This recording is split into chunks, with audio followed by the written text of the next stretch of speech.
Bapak, Ibu, saudara-saudariku yang terkasih, setiap orang pasti akan merasa senang punya tanah sendiri, rumah milik sendiri, sertifikat atas nama pribadi. Bahkan orang yang sudah punya rumah yang megah pun masih menginginkan tambah lagi. Karena demikianlah naluri manusiawi. Apakah salah? Menjadi benar kalau memang itu sesuai kebutuhan pokok dan juga untuk kebahagiaan orang lain pula, dengan maksud tujuan untuk kesejahteraan hidup bersama. Saudara-saudariku yang terkasih, Tuhan Yesus senantiasa memberikan peneguhan supaya kita hanya selalu bergantung, berharap kepada Tuhan Yesus. Dan dikatakan kepada para muridnya dan orang banyak termasuk kita semua, Bapak, Ibu, saudara-saudari, bagaimana pada waktu itu orang-orang mengagumi bait Allah, tetapi mengesampingkan saudaranya. Bait Allah itu memang megah dan sungguh patut dikagumi. Kekaguman, keterpesonaan itu sifatnya tidak panjang, pendek saja. Saya kagum dengan dia. Jangan berhenti pada kagum, tetapi juga sampai pada titik terinspirasi oleh pikirannya, oleh hatinya, kelemah lembutannya.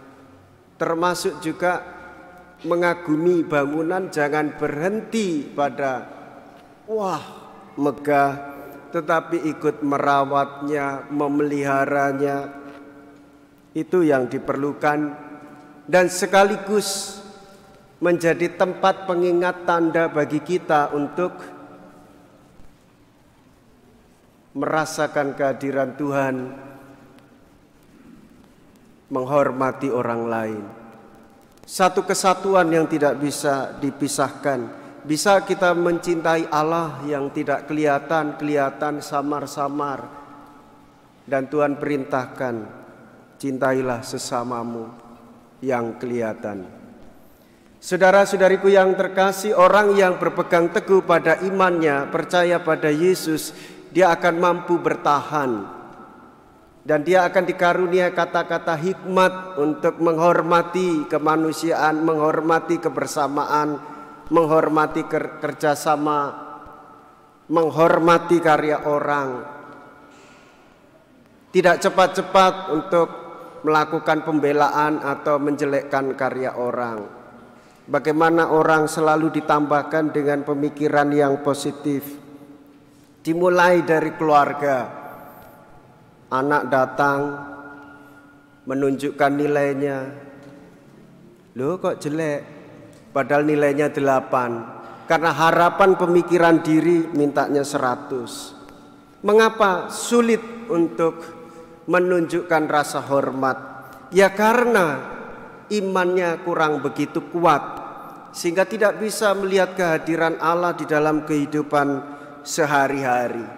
Nah, kalau ini terus merongrong diri kita, saudara-saudariku yang terkasih, maka kita akan mudah terkejut, kaget, gagap, gugup, tidak percaya diri karena tidak punya pegangan. Orang yang beriman itu punya pegangan. Dipaiti ora apa-apa, disimpen ning jero ati. Dimarahi didengarkan, mungkin ada sesuatu yang kurang diperbaiki. Meskipun nilainya 8, ya kurang diperbaiki. Tidak segera melakukan pembelaan diri. Dirampok, terjadi peperangan, terjadi konflik. Dia tidak segera cepat untuk merespon kejahatan dengan kejahatan. Tetapi dia tetap berpegang teguh pada imannya, menghadapi dengan ketenangan. Saudara-saudariku yang terkasih, Tuhan Yesus juga mengingatkan kita supaya semakin hati-hati dengan situasi yang ada di sekitar. Itu pasti terjadi entah kapan. Gempa bumi, banjir, longsor,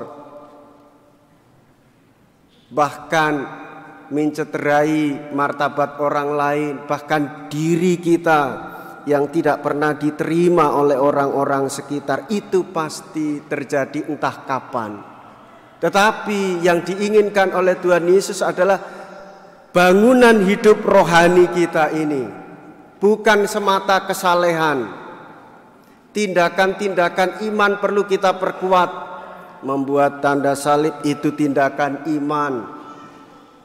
Menyatakan aku percaya itu tindakan iman. Datang ke gereja, menyapa orang, duduk dengan khidmat, mendengarkan sabda, merayakan ekaristi, itu tindakan iman. Di dalam iman ada harapan, pertumbuhan, supaya kita mengalami kasih karunia Tuhan, menolong orang lain, bahkan sampai kita sendiri mengalami kesulitan. Itu juga tindakan iman.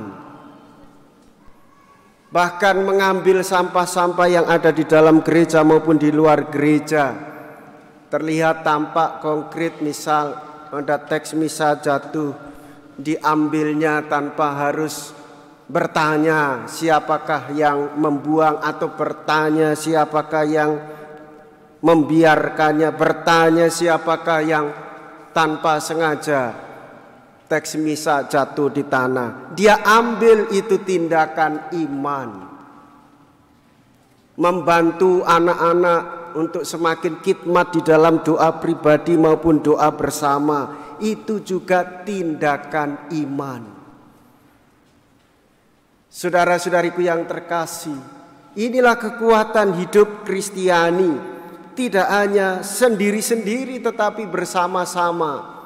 Mendoakan orang lain yang sakit, mendoakan orang lain yang baru saja menikah, mendoakan orang lain yang istrinya hamil, mendoakan orang lain yang baru melahirkan, bahkan memberikan rezeki secukupnya. Dengan motif keikhlasan, itu juga tindakan iman. Nah, inilah yang diharapkan oleh Tuhan Yesus, bahwa anak manusia pasti datang. Tetapi adakah iman di dunia ini ketika ia datang? Ataukah kita masih dalam situasi disposisi batin, belum minta maaf pada orang yang saya lukai hatinya, tertinggal, tiba-tiba orang yang dikasihinya telah meninggal dunia, tertinggal oleh pasangan hidupnya, pernah menampar dan pernah menyelingkuhi, belum minta maaf, belum mengaku dosa, terjadi penyesalan.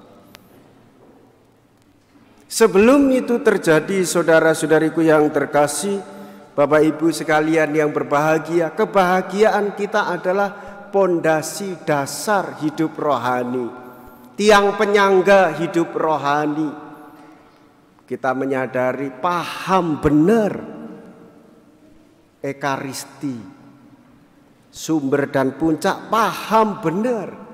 Tetapi sungguhkah itu menjadi daya kekuatan semenjak sebelum terjadinya ekaristi kita sudah menyiapkan batin, membersihkan diri, melayakkan diri, memantaskan diri. Romo, saya habis selingkuh, baik mengaku dosa. Saya habis menampar suami saya. Kamu seorang istri bisa menampar suami? Ya, suami saya lembek-lembek aja, Romo, tampar aja nggak apa-apa itu. Saya mengaku dosa. Saya habis jewer telinga anak saya sampai merah. Baik, jangan diulangi lagi ya. Ya Romo, saya berjaga-jaga, berhati-hati. Dan sekarang saya akan meningkatkan hidup rohani saya. Itu yang dikehendaki oleh Tuhan Yesus. Jangan sampai terlambat. apalagi merasa punya jaminan, garansi, nanti saja kalau sudah lansia saya akan melayani gereja. Nanti saja kalau saya dipilih jadi RT, kalau pas saya sudah lansia. Sekarang saya masih repot sekali. Repot dengan pekerjaan, repot dengan anak-anak, repot dengan suami, repot dengan istri, sibuk pokoknya. Adakah iman ketika anak manusia itu datang, pengalaman personal yaitu orang meninggal dunia secara pribadi, pengalaman komunal yaitu berakhirnya akhir zaman ini, dan adakah iman yang didapati oleh Tuhan Yesus? Karena pokok iman Katolik bukan semata kesalehan pribadi. Janganlah perhitungkan dosa kami, tetapi perhatikanlah iman gerejamu Tuhan, kami mohon ampun. Jadi kalau selamat, dalam doa pembukaan itu bagus, kerajaan dan selamat. Arti selamat berarti taat kepada Bapa, percaya pada ajaran Tuhan Yesus, dan hidupnya, penderitaannya, wafatnya, dan kebangkitan itulah penebusannya, dan akan ikatan cinta kasih Roh Kudus, dan itu kekuatan kita bersaudara satu sama lain, menghadirkan damai bagi yang lain. Lihat Anda saja sebagai orang Katolik, sesamamu itu berbunga-bunga, rasanya adem, seadem AC inilah setidaknya ya. Tapi rodok panas sidik ya, berarti kudu ditambahi meneh. Tahun depan tambah lagi ya, supaya tambah adem. Nek umate adem, romone adem, berarti kira-kira tahun depan ditambah lagi. Kira-kira demikian. Karena kalau orang adem kan gampang toh. Ramah tangan ya saya. Ini ramah untuk Asia. Untuk pembinaan Mesdiner ya, orang adem demikian. Kira-kira demikian. Kalau panas itu ngono sithik-sithik tarian, sithik-sithik tarian, mesti tarian. Lah dhewe iki uripe saka tarian ku piye? Ora nimbun. Tapi hidupnya ya dari situ. Siap untuk menjaga keademan, ayam tentrem hati kita.